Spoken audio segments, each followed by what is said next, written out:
Hello guys, nasa Manara Salcaima tayo ngayon. Nandito sila Kutsara. Gumagala mag-isa. Parang akala mo kung laging may kasama, no?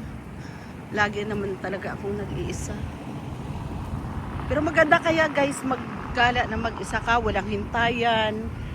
Walang sulo-sulo mo. Mas okay pa to sa akin na ganitong mag-iisa ako. Manmanin natin muna ang beauty ng ang ganda ng view kasi maganda ang panahon, maganda ang hindi siya mainit, hindi din siya masyadong malamig pa sa ngayon. Mamayang gabi pa yan lalamig. Ang ganda. Kaya dito muna tayo mag-ikot-ikot, dito tayo muna mag-video-video.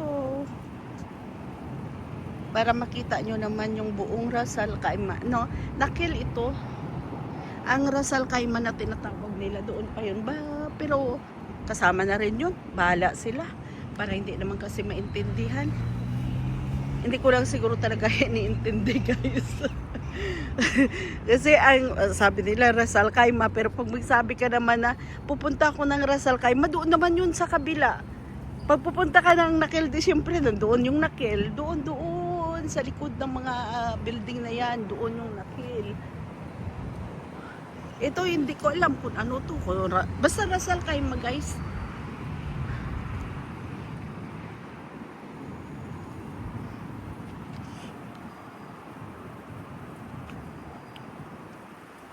Pamanmanin lang natin ang ganda niya.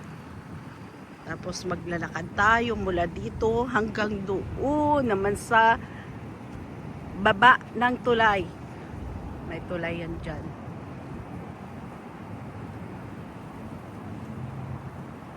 Maganda lang kasi talaga pag nagkagala ka ng araw kasi lahat makikita mo. Maliwanag at saka makikita mo ang beauty ng lugar. Hi Jay. Si Jay yan sa bayan ko. Wow. Ito kagad. May tagahanga siya. Hey. Hi. Wala. Nag-ikot. Ha? Wala pa naman. Tagal mo na. Saka na lang muna yan. Mag-gym saan? Ay, akala ko dito ka nag-gym. Nagsara na? Iba na naman? Wala na, hindi na ba kayo namimigay ng hanger? Hanger? Oo. Kailangan ko na sa Oh, sige. Minsan punta ako dyan. Pwede kaya? Oh, sige. Hihingi ako ng hanger. Kasi sa H&M siya. Alam nyo ba guys, sa Manara ako nang galing pero ang dalabit-bit ko guys. So, broccoli and kastanyas daw to tawag sa atin sa Pilipino, sa Pinas. Pero dito, chestnut. Ito yung bit-bit ko. Ano ka ba dyan?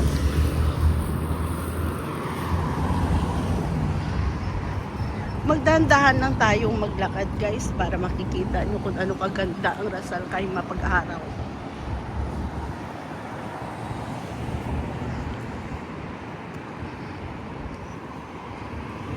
Wala na kasing plastic ngayon eh. Plastic din naman to pero walang plastic na may hawakan, hindi kagaya dati.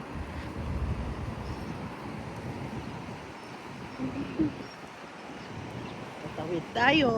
Stoplight to. Hindi natin alam kung saan. Ay, wow. Diretso tayo, guys. Kasi nakagpuyong dyan. Kaya diretso tayo.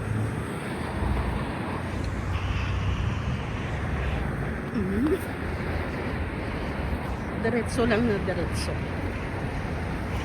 Bukas ang ating bag. Tapos pagdating doon, mag iikot natin siya. Ewan ko saan ko. No problem. Doon po.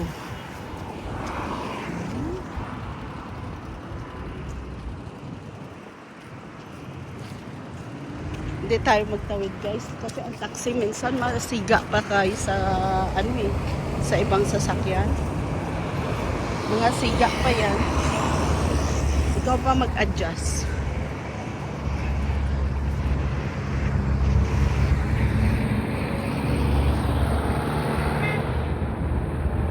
Sorry guys. At ako ay mag-video. Pagdating na doon, okay na tayo. 3 o'clock pa lang naman. Tapos 5 o'clock pa yung aking alaga.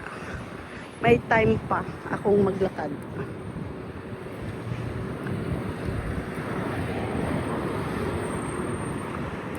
Hello! Hindi tayo magkakilala, no?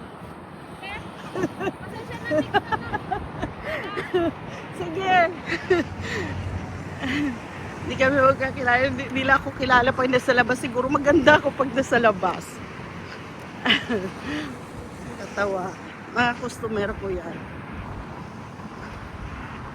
Hindi kami magkakilala pag nasa labas.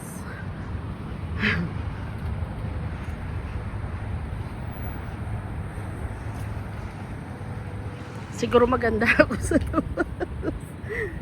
Kasi guys, ang ano ko lang, doon lang ako palagi sa shop nakaupo.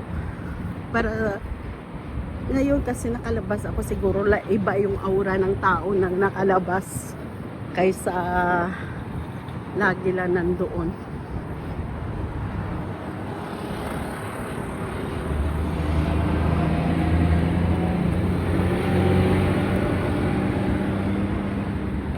Tatawid na naman tayo.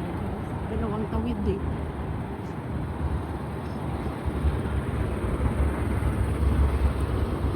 Naghintay tayo guys dahil hindi natin alam kung saan yung magugo. Pero parang wala. Saan ba magugo? Ito. Ito parang muntik na. Yun ako nang galing.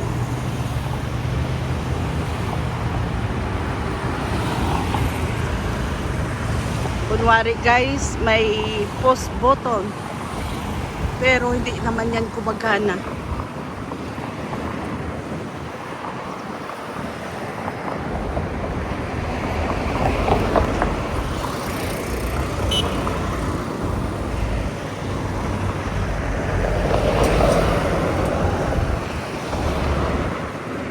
Marami talagang sasakyan na sa sasakyan.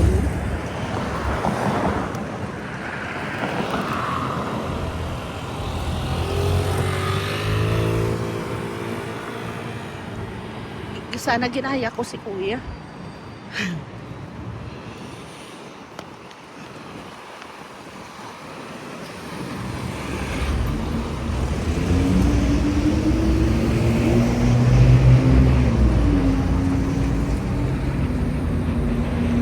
Stoplight na naman.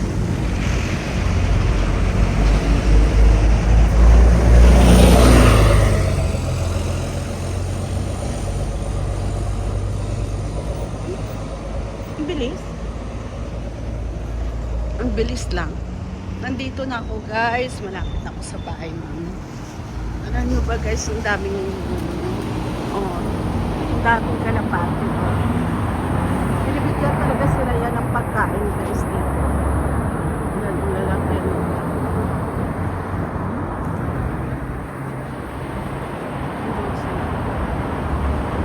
Diyan ang bahay niya. Diba guys, maganda pag maglakad ka, marami kang madiscovery. Diyan ang bahay nila. Tapos diyan sila umiinom. At marami silang pagkain. Pinibigyan sila yun ng pagkain. Dito na tayo guys. Stoplight. Dito na tayo guys. At ako'y magpapaalam na. Maraming salamat sa inyong lahat at maraming salamat sa nanonood. Team Lubin, maraming salamat. Bye-bye guys!